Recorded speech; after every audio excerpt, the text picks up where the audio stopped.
Convalescent Ego. One thing you might do while I'm gone, Jane said, is rinse out those new teacups. You hear me, Bill? Her husband looked up from a magazine. Sure, I heard you. Wash the teacups. And he could tell by the shape of her shoulders and back as she bent to zip up little Mike's jacket that this was one of her days for feeling overworked and underappreciated. Anything else you want me to do? He asked. She straightened up and turned around, sweeping back her hair with a tired hand. Oh no, I don't think so, but hell, you just rest or whatever it is you're doing. Park, Mike demanded. Park, park. Yes, darling, we're going to the park. Now, let's see, she said vaguely. Have I got everything? Keys, money, grocery list. Yes. All right then, come on. Mike, say bye-bye, Daddy. Bye-bye, Daddy, the little boy said, and she let him out of the apartment and slammed the door. Bill settled back on the couch and picked up the magazine again, but the rankling memory of her words made it impossible to read. Rest, or whatever it is you're doing. And just what did she expect him to be doing 2 weeks out of the hospital? He was on doctor's orders to rest, wasn't he? Angrily, he shut the magazine and flipped it toward the coffee table. It missed and splayed out on the rug, calling his attention to a number of cigarette ashes, that had fallen there too. Well, maybe she was overworked, but what did she expect? She was pretty lucky not to be a widow, wasn't she, after an operation like that? Using the magazine as a dustpan, he scraped up most of the ashes and dropped them in an ashtray, and then rubbed the remnants into the carpet with his slipper. It wasn't until he went to the kitchen for a glass of milk — he was on doctor's orders to drink a lot of milk, too — that he remembered about the teacups. She had lined them up on the side of the sink for washing. 4 plain little cups and saucers that she'd brought home the night before. I couldn't resist them, Bill, she'd said. And we do need new cups. You don't think it was terribly extravagant, do you? He smiled as he lathered up the sink brush. This was her idea of a big extravagance now. 4 cups. When last year she'd have put them on the charge account without even thinking about it. A long illness certainly did change her attitude about money. But in another month he'd be on his feet again, bringing home a man-sized check every payday, and then she could begin to relax. They could do the kind of things they'd almost forgotten about. Buy clothes they didn't need, or go to the theater and throw parties and stay up late when they felt like it. Then maybe she'd get over this dreary business of watching every nickel. Then maybe suddenly there's a sharp noise and a little mess of broken china in the sink. It was all over so fast that it took him a full minute, standing there with trembling hands, to figure out what had happened. The porcelain soap dish had given way under his brush, dropped from the wall, and smashed, breaking the cup and saucer he'd just washed. He picked up the broken soap dish and scrutinized the place on the wall from which it had fallen, and his first consecutive thought was, well, it certainly wasn't my fault. The stupid thing had been hanging there by 2 little rusty hooks. Almost any pressure would have broken it. And the remarkable thing was that it hadn't broken long ago. It certainly wasn't my fault, he told himself again. He gathered all the pieces and put them in the garbage. Then very carefully he washed the other cups and saucers, dried them, and put them away. But his hands were still trembling as he hung up the dish towel, and his knees were weak when he went back into the living room. He sat down and lit a cigarette, turning the defiant little phrase over and over in his mind. Wasn't my fault. Wasn't my fault. With less and less conviction. Things like this had been happening nearly every day since he came home from the hospital. First, there had been the discovery that he'd left his silver fountain pen behind, in the locker beside his hospital bed, and Jean had to make a special trip back to get it from the nurses. Then on the second or third day, when he'd insisted on helping with the housework, he had shaken the dust mop out the window so hard that the head of the thing fell off 5 stories down into the courtyard, and left him absurdly shaking the naked stick over the windowsill. And there was the time he'd let the bathroom sink overflow, and the time he'd split the side of Mike's wagon wide open trying to nail the wheel back into place. And the terrible morning when he'd not only cut his thumb on the unwinding strip of a coffee can, but spilled the coffee all over the floor. At first, Jean had laughed about it. Poor darling, you're just out of touch with things, aren't you? But lately her reactions had alternated between elaborate kindness and tight-lipped silence, and he didn't know which was worse. How exactly could he tell her about this? A pleasant little apology was out of the question. He absolutely could not say, "Sorry, darling, I broke one of the cups," and expect to retain a shred of dignity. But what else was there to say? Sweat prickled his scalp and his fingers drummed convulsively on the table. He stamped out his cigarette decisively, smoothed his hair, and forced himself to sit back and relax. You could drive yourself crazy taking little things so hard. He would have to pull himself together. The soap dish hadn't been fastened securely. It could have happened to anybody, and there was nothing to apologize for. And there was certainly no point in trying to tell her about it all at once, the minute she came in. Obviously, the only way was to let her discover it herself, and then give her the explanation sensibly and calmly, when she asked for it. He pictured the scene. She would come in with her load of groceries, and Mike would probably be whimpering.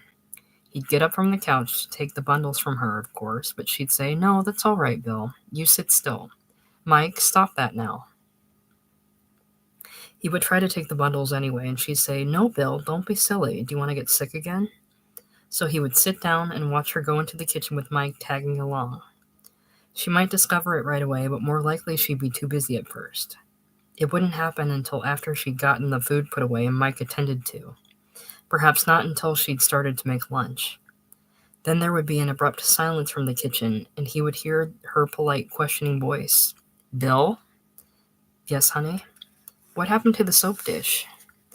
"It wasn't put up properly." "It wasn't what?" "Well, I can't shout," he would say with dignity. "You'll have to come in if you want to hear me." And when she came to the kitchen door with her expression of sorely tried patience, he would say judiciously, "The soap dish wasn't put up properly, Jean. Didn't you ever notice that before? I don't see how you could have helped noticing it. There were only these two little rusty hooks and—" "You mean you broke it?" "No, I didn't break it. It wasn't my fault. Now look, do you want to hear what happened or don't you?" She would sigh, perhaps even roll her eyes, and then sit down with a great display of attention. "Well," he would begin, "I was washing the cups, you see, and when I lathered up the brush, just using the soap dish the way it's intended to be used, these two little rusty hooks gave way and the whole thing fell into the sink. And there was this cup and saucer that I'd just finished washing, you see, and—" "Oh no," she would say, closing her eyes. "Bill, did you break one of the new cups too?" "I didn't break it. It was an accident, don't you understand? I didn't break it any more than you did." "Don't shout." "I'm not shouting." And by that time, Mike would probably be in tears again. Bill sprang from the couch and stalked the floor, wrenching the sash of his bathrobe into angry knots. That would be exactly the wrong way to go about it. Why did he always play the fool? Why should he always set himself up for little humiliations like this? Oh, and she'd love every minute of it, wouldn't she? With that endless act she put on about bearing her burden with a smile. He'd had just about as much of that as he could take. That and all her little wisecracks about resting. It was time she found out once and for all who did wear the pants in this family, bathrobe or no bathrobe. Suddenly he stopped, breathless, poised on the brink of a new idea. With a grin, he tore off the robe and strode into the bathroom to shave. At first the idea was only a reckless blur in his mind, but in the slow process of shaving he developed it into an orderly, perfect plan of action. When he had finished shaving, he would get fully dressed, in real clothes, and leave the apartment. She couldn't be back for another hour, and that gave him plenty of time. He'd take a taxi to the store where she'd bought the cups. Luckily, he knew which store it was, and buy a cup and saucer to replace the broken ones. Then he'd buy a soap dish with a decent, sturdy wall attachment, and on the way home, he'd pick up a dozen long-stemmed roses and a bottle of wine. He smiled as the extra idea of the wine leaped into his mind. That would be perfect. A bottle of really good wine, maybe even champagne to celebrate. Then he would hurry home in time to get everything set, and this was how it would happen. She would come in tired, loaded down with groceries, with Mike bawling and pulling at her skirt. "Mike, stop that," she'd say, and as she bent to detach him from her legs, a couple of grapefruit would probably topple from an overstuffed paper bag. "Oh," she'd say. But before she could say anything else, the load of bundles would be swept out of her arms, the rolling grapefruit snatched from the floor. "Bill," she'd say aghast, "what are you doing?"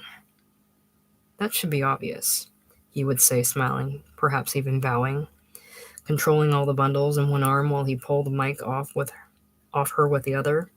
"Won't you come in?" Then he would turn to Mike. "Go to your room, son, and cut out that sniveling. I won't have it." The boy's eyes would widen with respect as he sidled off toward his room. "Hurry up," Bill would command, and Mike would disappear. "Now," he would say to his wife, Will you excuse me for a moment, Pear?" "Now," he would say to his wife, "will you excuse me for a moment, darling? Just make yourself comfortable." "But Bill, you're dressed." He would stop on his way to the kitchen, turn, and make another little bow. Obviously. He'd stay in the kitchen only a second, just long enough to put the bundles down, and then he'd return, wheeling the tea cart on which he would have previously arranged the box of roses, the bottle of champagne in its ice bucket, 2 stemmed glasses, and perhaps a little dish of salted nuts. "Bill," she would say, "have you gone out of your mind?" "On the contrary, darling," he would laugh softly. "One might almost say I've regained my sanity. Oh, here, these are for you." And when he had her sitting on the couch with the roses in her lap and a glass in her hand, he would dry the bottle with a flourish, pop the cork, and serve it up. "Now," he would say, "may I propose a toast? To the noble memory of your courage and sacrifice through my illness, to the celebration of my complete recovery which occurred today, and to the continuation of my excellent health." Here he would smile winningly, "and yours." But before she drank, she would certainly say, with fear in her voice, "Bill, how much did all this cost?" "Cost," he'd say, "cost? Don't be absurd, darling. All that's over now. Drink." Exultant, he gave the razor a final sweep across his cheek and cut himself badly, just above the lip. His thoughts were interrupted by the business of washing the soap away and fixing a piece of tissue on the wound, and by the time he returned to the plan, it had lost much of its luster. He persisted doggedly anyway, like a man trying to return to sleep for the completion of a dream. "I'll explain it all from the beginning," he would tell her, "but not until you drink some of this." Stunned, suspicious, she would take a tiny sip. "Now, when you left here this morning, darling, I became very fed up with this stupid convalescence of mine. This resting, as you chose so appropriately to call it. So fed up, in fact, that I got clumsy. And the very first thing I did was break one of your new cups. Yes, it smashed it to pieces. And I wouldn't blame you a bit if you're angry, but listen, breaking that cup had a remarkable therapeutic effect on me. It made me realize all at once that if I went on much longer that way, I'd really be sick. Yes, and you'd be plenty sick too, of living with a man like that. So I decided to declare the whole thing over and done with as of today. Go back to work and everything. And right away I began to feel like $1 million. Never been so well in my life. Drink." "Now wait a minute," she would say. "Just try to calm down and let me—" "I am calmed down. All right. Just let me get this straight. You broke a cup and so you steamed out of here and bought all these crazy things, spent more money than I've spent on food in the past 2 weeks, right?"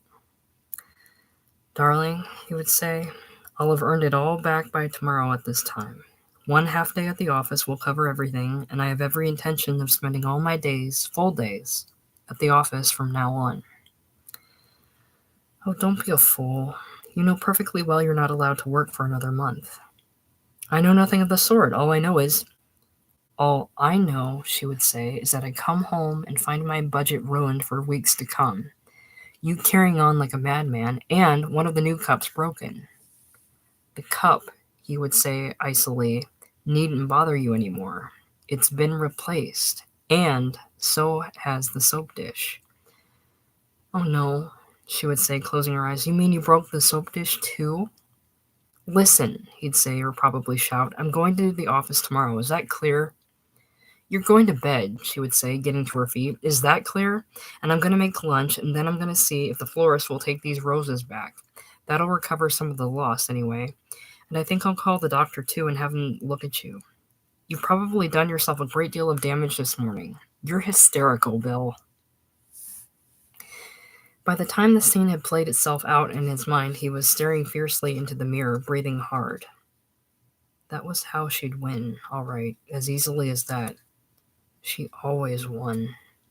And even if he did go to work in the morning, the whole thing would be ruined, the whole point lost. He was blocked every way he turned.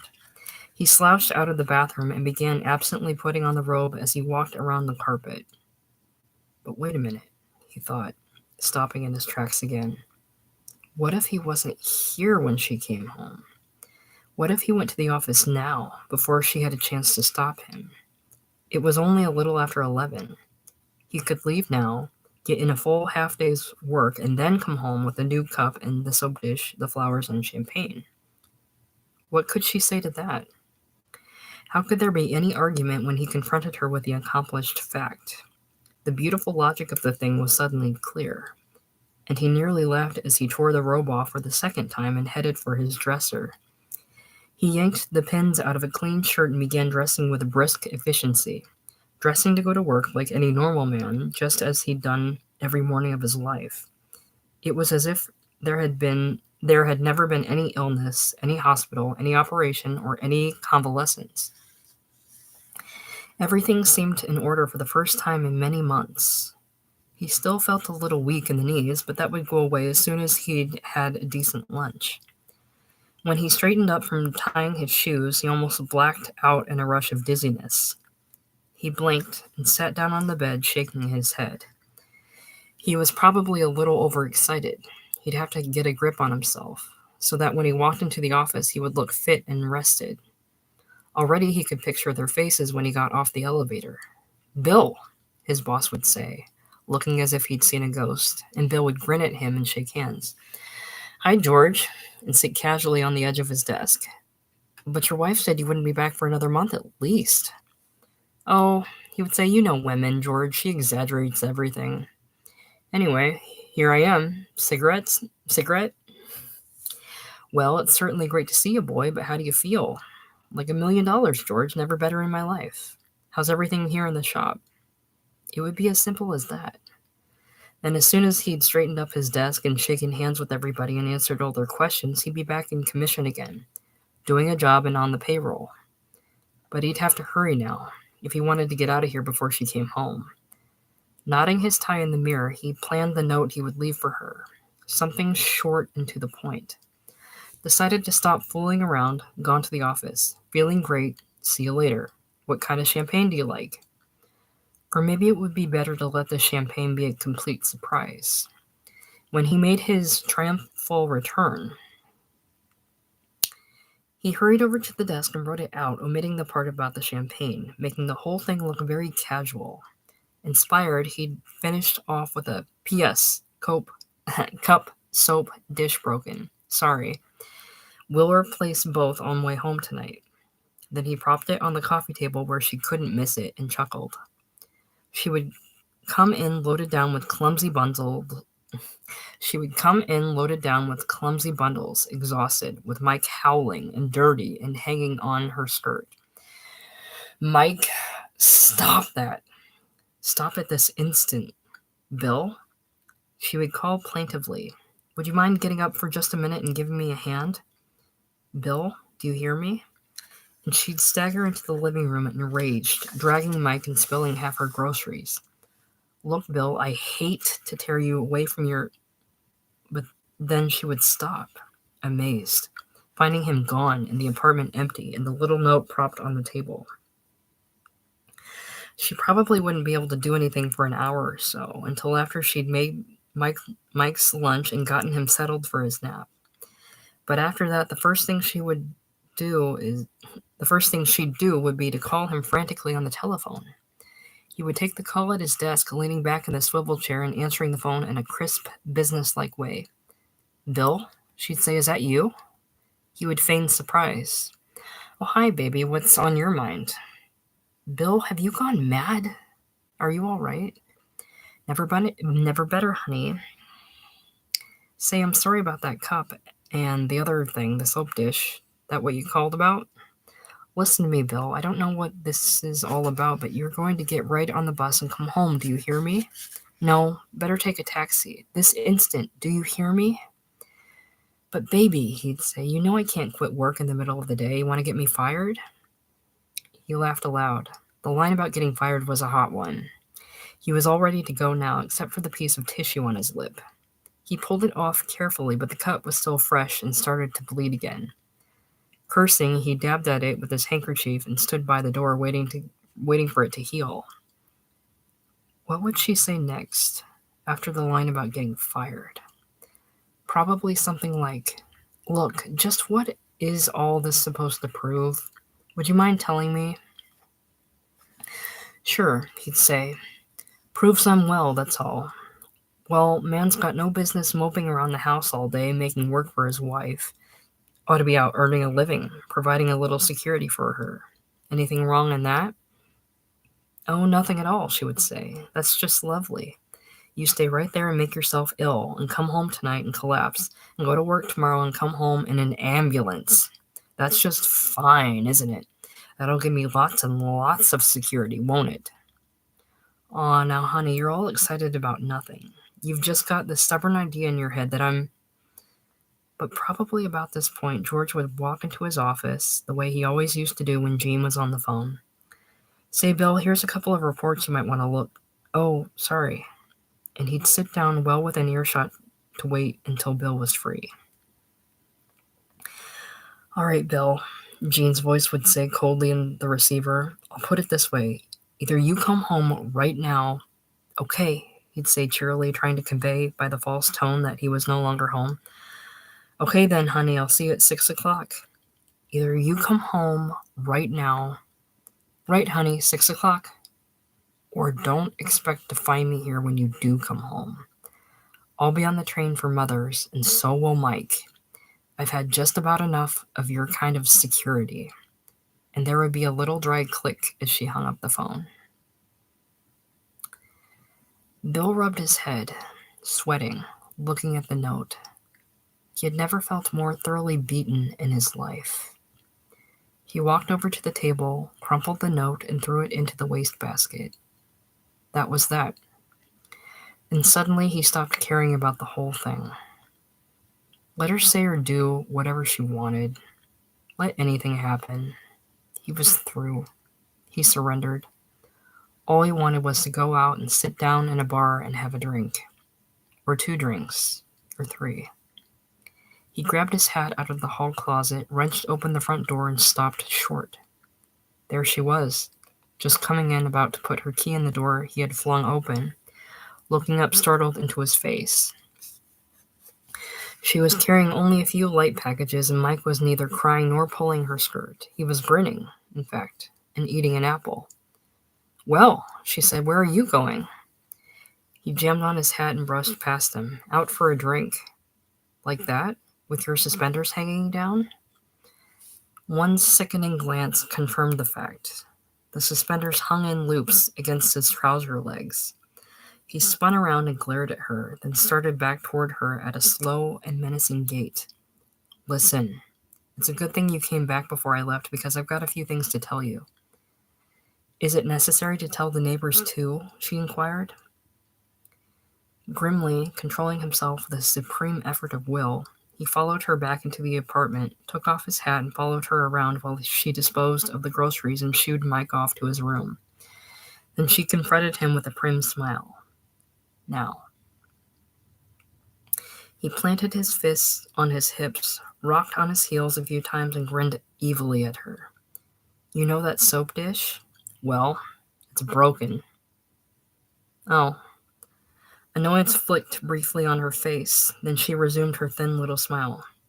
"So that's what it is." "What do you mean that's what it is?" "Another thing, you know those new cups? One of them's broken too. And the saucer too." She closed her eyes for an instant and sighed. "Well," she said, "I guess we don't need to discuss it. I'm sure you feel bad enough about it already." "Feel bad? Feel bad? Why the hell should I feel bad? It wasn't my fault." "Oh," she said. "What's the matter? Don't you believe me? Don't you believe me, huh?" "No, of course you don't. You're like a communist court, aren't you? Everybody's guilty until proven innocent, aren't they, huh?" "Oh no, not everybody. I forget. Just me, right? Just poor, stupid old Bill who drops ashes on the rugs all day, right? Who's always resting, right? Pretending to be sick while you bear your burdens with a smile, right? Oh, you like that, don't you? Love every minute of it, don't you? Huh? Don't you?" "I will not take this, Bill," she said, her eyes blazing. "I will not take." "Is that so? Is that so? Because there's a couple of things I'm not going to take anymore, and you better get them straight right now. I'm not going to take any more of your wisecracks about resting, understand? That's one thing. And I'm not going to take any more of your—" His voice failed. He was out of breath. Never mind," he said at last. "You wouldn't understand." He took off his jacket, flung it on the couch, and started to fix his suspenders. Then, with a gesture of disgust, he let them fall again and plunged his hands in his pockets, staring out the window. He didn't even want to drink now. He just wanted to stand here and look out the window and wait for the storm to pass. "I certainly wouldn't understand," she said. "I'm afraid I don't understand why I should have to come home and find everything broken, and then get all this raging abuse from you too. Really, Bill, you do expect a lot." The only thing to do was stand there and let her get it out of her system. He was spent now, unable to strike back or even to defend himself, a fighter hanging groggy on the ropes. "What does go on in that mind of yours anyway?" she demanded. "You're just like a child, a big, spoiled, stubborn child." It went on, but her voice lacked the shrill, nagging quality he had expected. Instead, it sounded hurt and almost tearful, which was worse. In the small part of his mind that remained clear, he decided grimly that this quarrel would probably be a long one, the kind that lasted 2 or 3 days.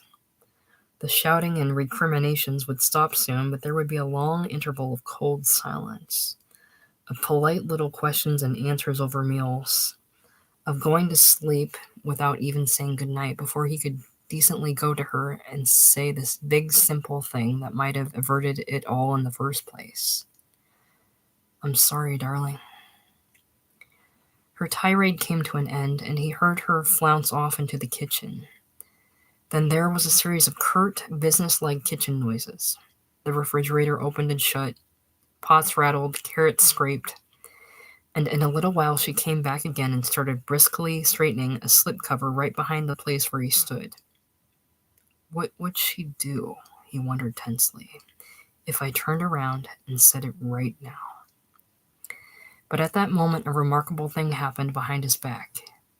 Her fingers took hold of the dangling suspenders, pulled them up, and deftly slipped them over his shoulders, and her voice, a new voice with laughter in it, said, "Fix your suspenders, mister?" Then her arms went around him and squeezed, tight, and her face pressed warm between his shoulder blades. "Bill, I have been awful since you came home, haven't I? I'm so busy being tired and heroic, I haven't given you a chance to get well. I haven't even let you know how terribly glad I am to have you back. Bill, you ought to break all the dishes right over my dumb head." He didn't trust himself to speak, but he turned around and took her in his arms, and there was nothing sick and nothing tired about the way they kissed. This was the one thing he hadn't figured on in all his plans. the one slim chance he had overlooked completely.